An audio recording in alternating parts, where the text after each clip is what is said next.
On this Thursday night, Joe Biden's re-election bid in doubt. Barack Obama now among those privately telling the U.S. president to call it quits. Donors are not giving money anymore. A Listeria outbreak in plant-based milk becomes deadly. The symptoms and how the beverages could have been contaminated. A longtime federal cabinet minister resigns. Why Seamus O'Regan is leaving politics. Plus tributes to a legend of the deadpan delivery. No raise, I bet. Remembering Bob Newhart, whose genteel and quietly subversive style was wildly funny.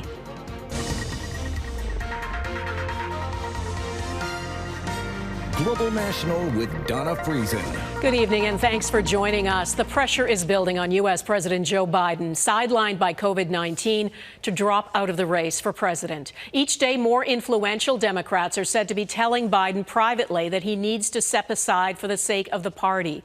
Even former President Barack Obama is reported to now be telling allies Biden's path to victory is seriously diminishing.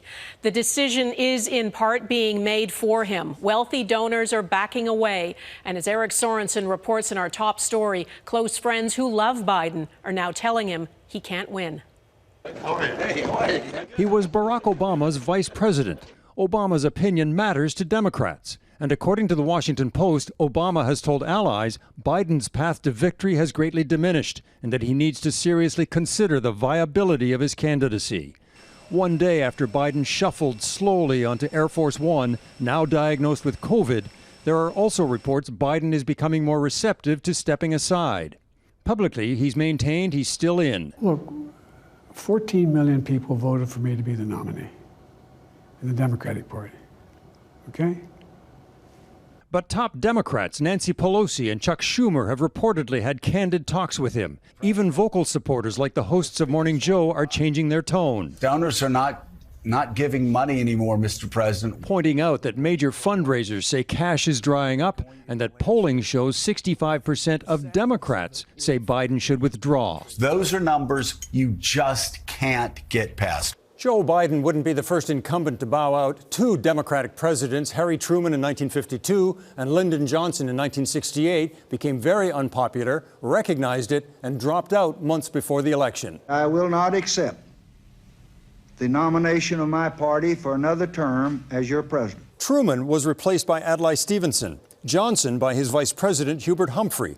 It didn't help. Republicans rolled to victory with Dwight Eisenhower and later Richard Nixon. Now, if Joe Biden leaves, he'd be replaced by his vice president Kamala Harris or potentially another Democrat. Would that reverse the party's fortunes against Donald Trump? Perhaps not. It's risky. But to more and more Democrats, sticking with Biden is a sure formula for losing. The party, rightly or wrongly, believes that Biden is a loser and will probably take out the Senate and continue to have Republicans in charge of the House. Are we now at a tipping point? Will Biden give up his candidacy? This week, he hinted at what could make him leave. If there had some medical condition that emerged, if the doctors came to me and said, you got this problem, that problem. A faltering Biden has returned to Delaware to recuperate from COVID and perhaps to make a decision that he has resisted until now. Eric Sorensen, Global News, Toronto.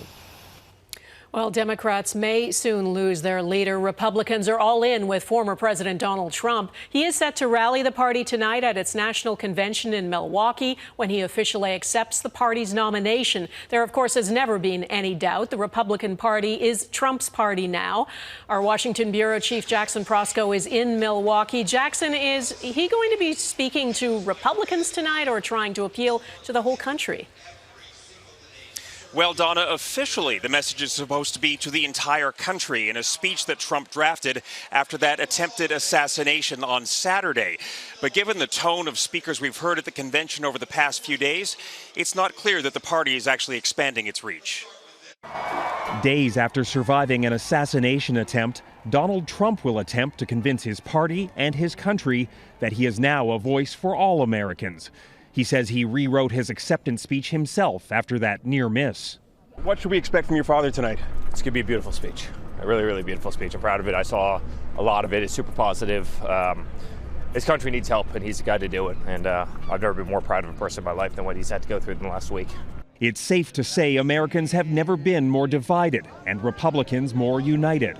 I think it'll be a great, energetic speech and just another picture of courage and resilience from the president. On the convention floor, delegates have even started wearing fake bandages over their ears, solidarity with Trump's actual wound. We love him. This is a sign of our love for him, our care, our concern. I officially accept your nomination to be Vice President of the United States of America. In an attempt to broaden the party's appeal, Trump's running mate, J.D. Vance, tried a moderate message. Tonight is a night of hope, a celebration of what America once was, and with God's grace, what it will soon be again. Republicans believe a new, softer Trump will emerge to win over the rest of the country. He's not going to be as pompous, and I think he's going to really get down to business. But Trump has little reason to actually chart a new course. Buoyed by the polls and the political meltdown of President Joe Biden, why would he change now? How are you feeling about what's going on with the Democrats right now? Oh, they're a hot mess, and I think that's putting it lightly. They're a mess. Nothing's working. None of their policies work. Their party's in shambles, and we're going to win in November.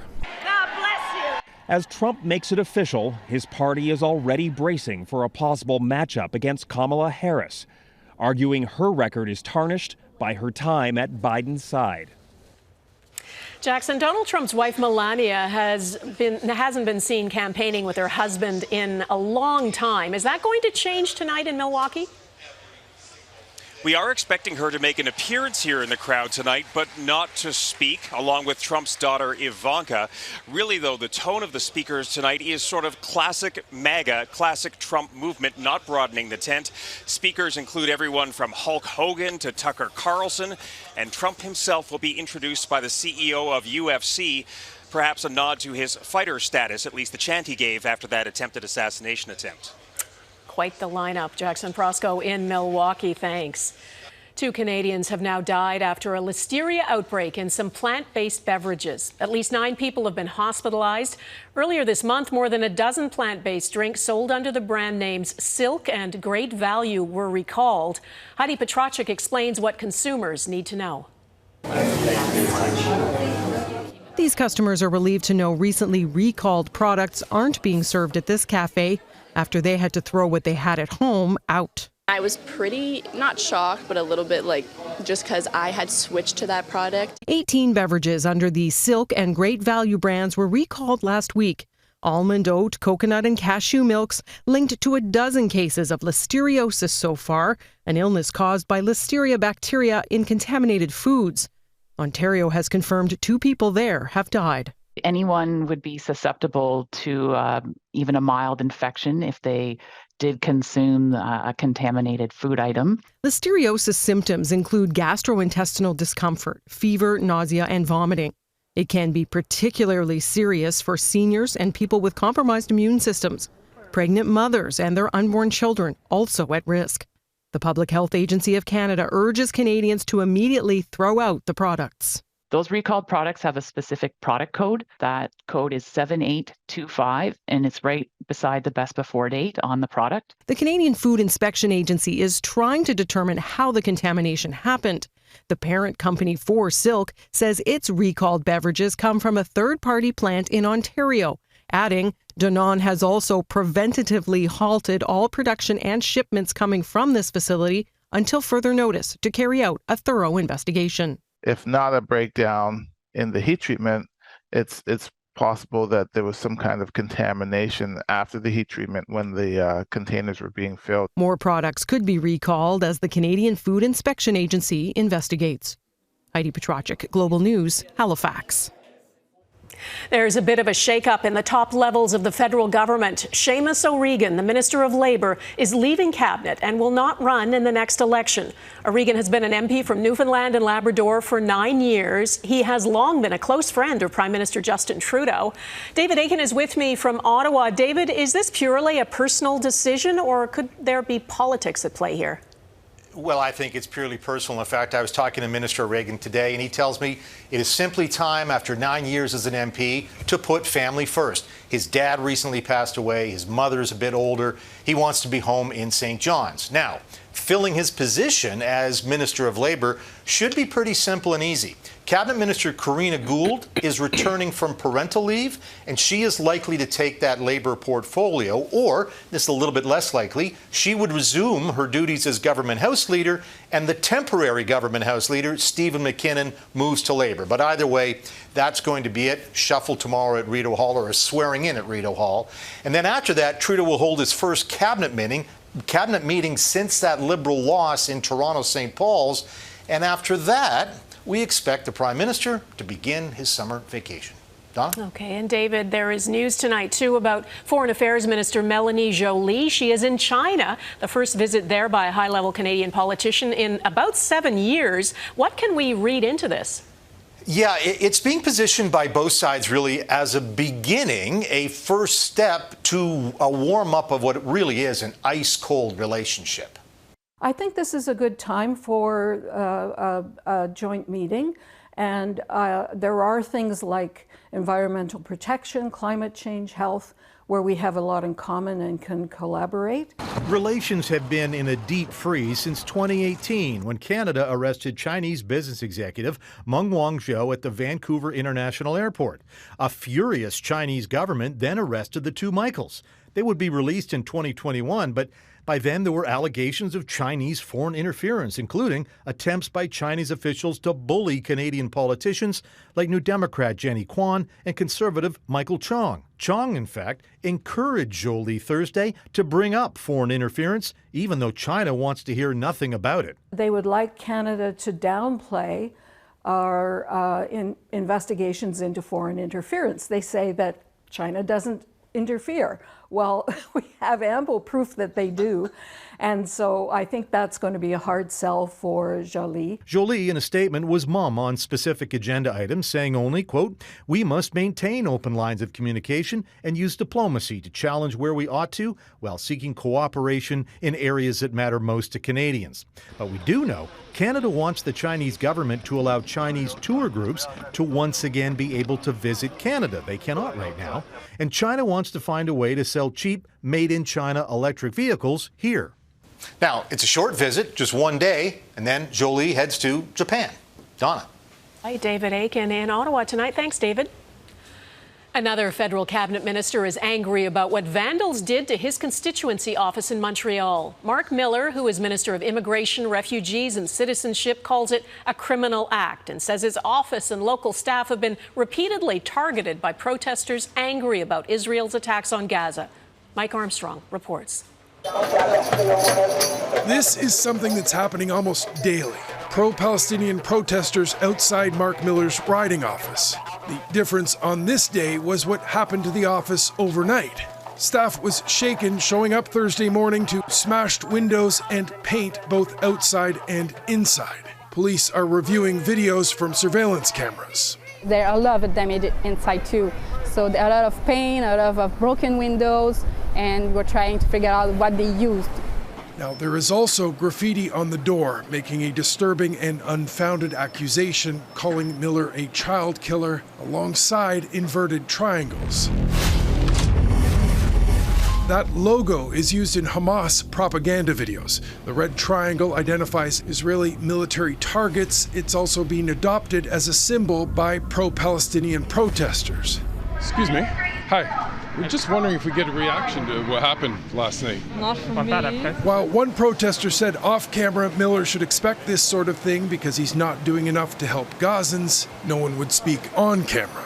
I'm just wondering about the reaction to what happened, the vandalism. No? Nobody? In a message on social media, Miller says his team is safe and unharmed, but he says no matter the point of view, nothing can excuse vandalism and the endangerment of others. Now, police say they've been called to the office often. Usually there isn't a problem with protesters, though there has been some vandalism. But police say tensions have been rising in recent weeks, with pro-Palestinian encampments around the city being torn down. Donna? Mike Armstrong in Montreal, thanks. A plane crash in Tofino, BC has killed 2 people. It happened just after noon at Long Beach Airport. Plumes of smoke could be seen billowing from the crash site. RCMP say initial information suggests the engine of the 6-seater private aircraft may have caught fire on takeoff. 1 person was pulled from the plane and has serious injuries. In BC, the next 72 hours are expected to be challenging for crews fighting wildfires. More than 200 fires are now burning in BC. More than 70 of them started in the last 24 hours, and 40% are out of control. One of the worst, the Shetland Creek wildfire in the province's interior, exploded in size overnight. Residents there had no advance warning before they were told to leave.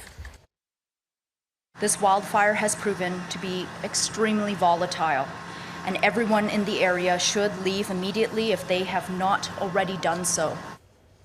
That fire is believed to have been sparked by lightning. More hot, dry weather along with lightning and strong winds are in the forecast. Environment Canada has issued heat warnings for much of BC through early next week.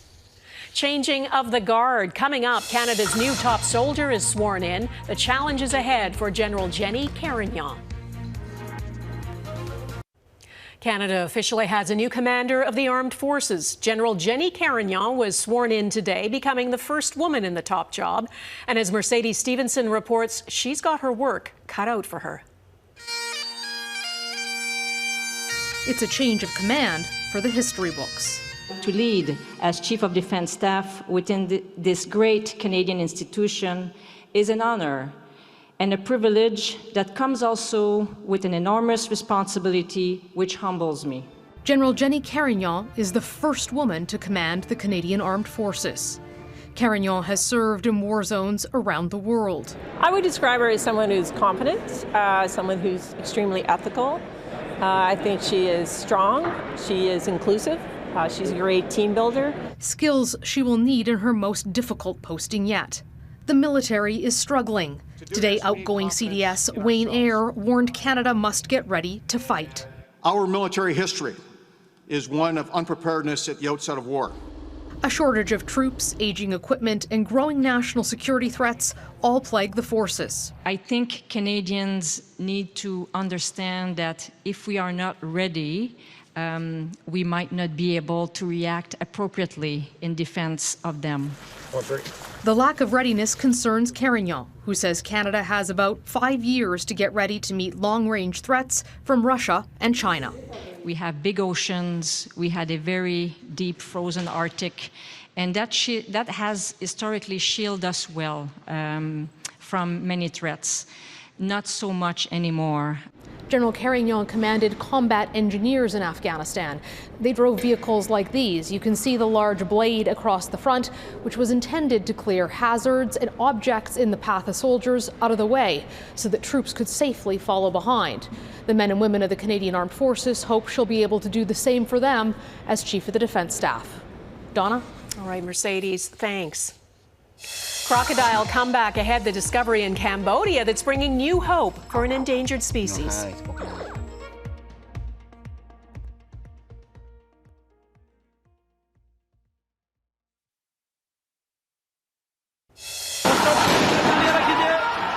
Protests in the capital of Bangladesh are escalating. Thursday marked the deadliest day since demonstrations against civil service hiring rules began earlier this week.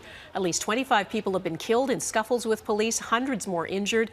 Protesters are demanding an end to a quota system for public sector jobs, which they say only benefits supporters of the Prime Minister. Conservationists in Cambodia are celebrating new hope for the Siamese crocodile, a critically endangered species. 60 eggs have hatched in the wild, a record this century. Decades of hunting and loss of wetland habitat drove the species to the brink of extinction. It's believed there are just 400 of the crocs left in the world, most of them in Cambodia. Next, tributes to the Dean of Deadpan Delivery, Bob Newhart.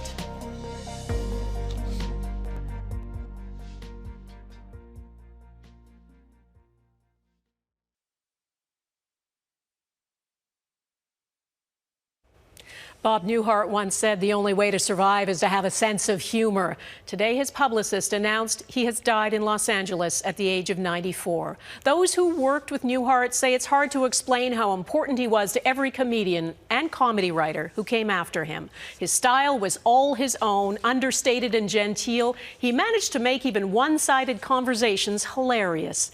Neetu Garcha looks back at his career. What's coffee, Walt? Known as a comedic genius, Bob Newhart turned deadpan delivery into an art form. So I went to the broom closet without signing out a requisition. I will tomorrow, yes, sir. And born George Robert Newhart on September 5, 1929, in a suburb of Chicago, Newhart was an accountant before his career soared with the release of his 1960 album, The Button-Down Mind of Bob Newhart, which earned him Grammy Awards, including Album of the Year. he banged the kid with a door. Newhart transitioned this success to television. He starred in two highly acclaimed sitcoms, The Bob Newhart Show in the 1970s and Newhart in the following decade. The former series casting Newhart as a psychologist delicately tackled themes such as mental health and the evolving gay rights movement. I mean, some of the remarks you're making can be very hurtful. How can you be tired of making people laugh? He's also remembered for his humility and kindness behind the scenes. He continued performing well into his later years when he endeared himself to younger audiences with roles in Elf. Is he dangerous? And in 2013, Newhart got an Emmy for his guest role on The Big Bang Theory. The kind of stuff I do doesn't win awards. Newhart's understated wit and timeless appeal will continue to inspire generations. Neetu Garcha, Global News, Vancouver. And that is Global National for this Thursday. I'm Donna Friesen. Tonight's Here Canada is a mad Canada goose and a wet and dirty beaver in Saskatoon. Thanks for watching. Jeff Semple will be at the anchor desk tomorrow, and I will see you again on Monday. Bye-bye.